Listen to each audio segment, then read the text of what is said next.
ANMR ನ್ಯೂಸ್ಗೆ ಸ್ವಾಗತ.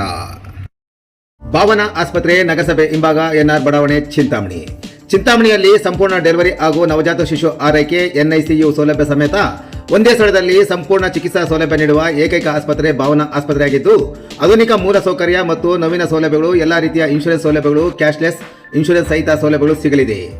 Doctor Bhavana S ಅವರು ಒಬಿಜಿ ಮತ್ತು ಗೈನಕಾಲಜಿ ತಜ್ಞರಾಗಿದ್ದು, ಅವರು ಸಾಮಾನ್ಯ ಮತ್ತು ಸಿಸೇರಿಯನ್ ಡೆಲಿವರಿ ಸೇವೆ, ಬಂಜೆತನ ಚಿಕಿತ್ಸೆ, ಲ್ಯಾಪ್ರೋಸ್ಕೋಪಿಕ್ ಶಸ್ತ್ರಚಿಕಿತ್ಸೆಗಳು, ಗರ್ಭಾಶಯ ಶಸ್ತ್ರಚಿಕಿತ್ಸೆ, ಲ್ಯಾಪ್ರೋಸ್ಕೋಪಿ, ಸ್ಟೆರಿಲೈಸೇಷನ್ ಚಿಕಿತ್ಸೆ ನೀಡಲಿದ್ದಾರೆ. ಇನ್ನು ಡಾಕ್ಟರ್ ಅಭಿನಯ್ ಆರ್ ಅವರು ಮಕ್ಕಳ ತಜ್ಞರಾಗಿದ್ದು, ಅವರು ಮಕ್ಕಳ ಆರೋಗ್ಯ ಸೇವೆಗಳು, ಲಸಿಕೆಗಳು, ಮಕ್ಕಳ ಐಪಿಡಿ, ಎನ್ಐಸಿಯು ಮತ್ತು ಐಸಿಯು ಸೇವೆ ನೀಡಲಿದ್ದಾರೆ. ಇನ್ನು ಇತರೆ ವೈದ್ಯರಿಂದ ಸದರಿ ಆಸ್ಪತ್ರೆಯಲ್ಲಿ paediatric neurology, paediatric surgery, general medicine ಮತ್ತು general surgery, ENT, nephrology, urology, onco surgery ಚಿಕಿತ್ಸೆ ಸಿಗಲಿದೆ. ಇನ್ನು ಹೆಚ್ಚಿನ ವಿವರಗಳಿಗೆ ಸಂಪರ್ಕಿಸಿ ಭಾವನಾ ಆಸ್ಪತ್ರೆ, ನಗರಸಭೆ ಹಿಂಭಾಗ, ಎನ್ಆರ್ ಬಡಾವಣೆ, ಚಿಂತಾಮಣಿ. ಮೊಬೈಲ್ ಸಂಖ್ಯೆ 7899001345.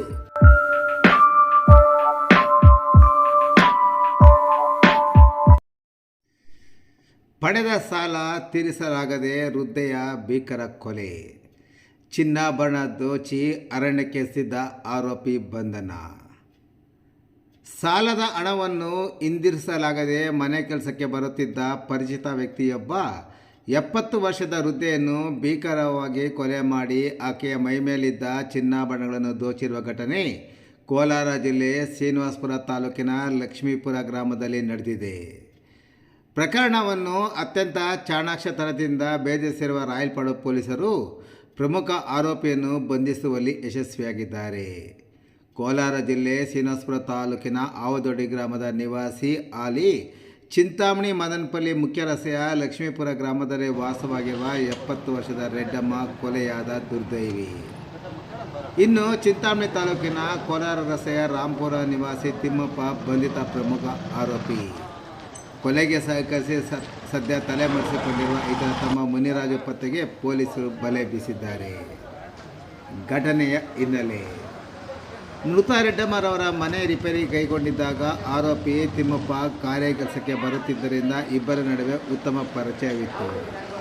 ಇದೇ ನಂಬಿಕೆಯ ಮೇಲೆ ತಿಮ್ಮಪ್ಪ ವೃದ್ಧೆ ರೆಡ್ಡಮ್ಮನಿಂದ ಕೆಲ ದಿನಗಳ ಹಿಂದೆ ಸಾಲ ಪಡೆದಿದ್ದ ಎನ್ನಲಾಗಿದೆ. ಆದರೆ ಇತ್ತೀಚೆಗೆ ಸಾಲದ ಹಣವನ್ನು ವಾಪಸ್ ನೀಡುವಂತೆ ರೆಡ್ಡಮ್ಮ ಒತ್ತಾಯಿಸುತ್ತಿದ್ದರು. ಸಾಲ ತೀರಿಸಲು ಹಣವಿಲ್ಲದೆ ಹಾಗೂ ರೆಡ್ಡಮ್ಮನ ಮೈಮೇಲಿದ್ದ ಚಿನ್ನಾಭರಣಗಳ ಮೇಲೆ ಕಣ್ಣಿಟ್ಟ ಆರೋಪಿ ತಿಮ್ಮಪ್ಪ ಆಕೆಯನ್ನು ಮುಗಿಸಲು ಸಂಚು ರೂಪಿಸಿದ್ದಾನೆ. ಲಕ್ಷ್ಮೀಪುರದಲ್ಲಿ ವಾಸವಾಗಿದ್ದ ತಿಮ್ಮಪ್ಪ ಮನೆಯನ್ನು ತಿರುಪತಿಗೆ ಸ್ಥಳಾಂತರ ಮಾಡಿದ್ದಾನೆ. ಕಳೆದ ಮೇ 17ರಂದು ರೆಡ್ಡಮ್ಮ ಅವರ ಕುಟುಂಬದ ಸದಸ್ಯರೊಂದಿಗೆ ತಮ್ಮ ಮನೆಯ ದೇವರಾದ ಚಿಂತಾಮಣಿ ತಾಲೂಕಿನ ಮಿಂಡಿಗಲ್ ಚೌಡೇಶ್ವರಿ ದೇವಾಲಯಕ್ಕೆ ಬಂದು ಪೂಜೆ ಮುಗಿಸಿಕೊಂಡು ಲಕ್ಷ್ಮೀಪುರಕ್ಕೆ ವಾಪಸ್ಸಾಗಿ ತಮ್ಮ ಕುಟುಂಬದ ಮನೆಯಲ್ಲಿ ಸ್ವಲ್ಪ ವಿಶ್ರಾಂತಿ ಪಡೆದು ತಾನು ವಾಸವಿರುವ ಮನೆಗೆ ತೆರಳುತ್ತಿದ್ದಾಗ ತಿಮ್ಮಪ್ಪ ಅಡ್ಡ ಸಿಕ್ಕಿದ್ದಾನೆ.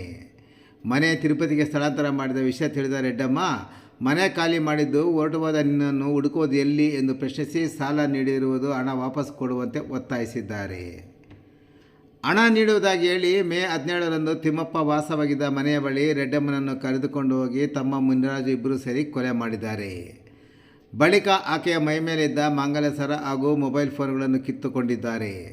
ತದನಂತರ ಸಾಕ್ಷ್ಯ ನಾಶಪಡಿಸುವ ಉದ್ದೇಶದಿಂದ ಶವವನ್ನು ಮೇ 18ರಂದು ರಾತ್ರಿ ವೇಳೆಯಲ್ಲಿ ಗೋಣಿ ಚೀಲದಲ್ಲಿ ಹಾಕಿಕೊಂಡು ವಾಹನವೊಂದರಲ್ಲಿ ಚಿಂತಾಮಣಿ ತಾಲೂಕಿನ ಮಿಟ್ಟಳ್ಳಿ ಸಮೀಪ ಅರಣ್ಯ ಪ್ರದೇಶಕ್ಕೆ ತಂದು ಬಿಸಾಡಿ ಪರಾರಿಯಾಗಿದ್ದಾರೆ. ಪೊಲೀಸರ ಕಾರ್ಯಾಚರಣೆ. ತಾಯಿ ನಾಪತ್ತೆಯಾಗಿರೋ ಬಗ್ಗೆ ರೆಡ್ಡಮ್ಮ ಅವರ ಮಗ ಜೆಎನ್ ಶಿವಾರೆಡ್ಡಿ ಮೇ 29ರಂದು ನೀಡಿದ ದೂರಿನನ್ವಯ ರಾಯಲಪಾಡು ಪೊಲೀಸ್ ಠಾಣೆಯಲ್ಲಿ ಪ್ರಕರಣ ದಾಖಲಾಗಿತ್ತು. ತನಿಖೆ ಕೈಗೆತ್ತಿಕೊಂಡ ಪೊಲೀಸರು ವೃದ್ಧೆಯ ಮತ್ತು ತಿಮ್ಮಪ್ಪನ ಮೊಬೈಲ್ ಕರೆಗಳ ವಿವರ, ತಾಂತ್ರಿಕ ವಿಶ್ಲೇಷಣೆ ಆಧಾರದ ಮೇಲೆ ತಿಮ್ಮಪ್ಪನನ್ನು ವಶಕ್ಕೆ ಪಡೆದು ವಿಚಾರಣೆ ನಡೆಸಿದಾಗ ಭೀಕರ ಕೊಲೆ ರಹಸ್ಯ ಬೆಳಕಿಗೆ ಬಂದಿದೆ.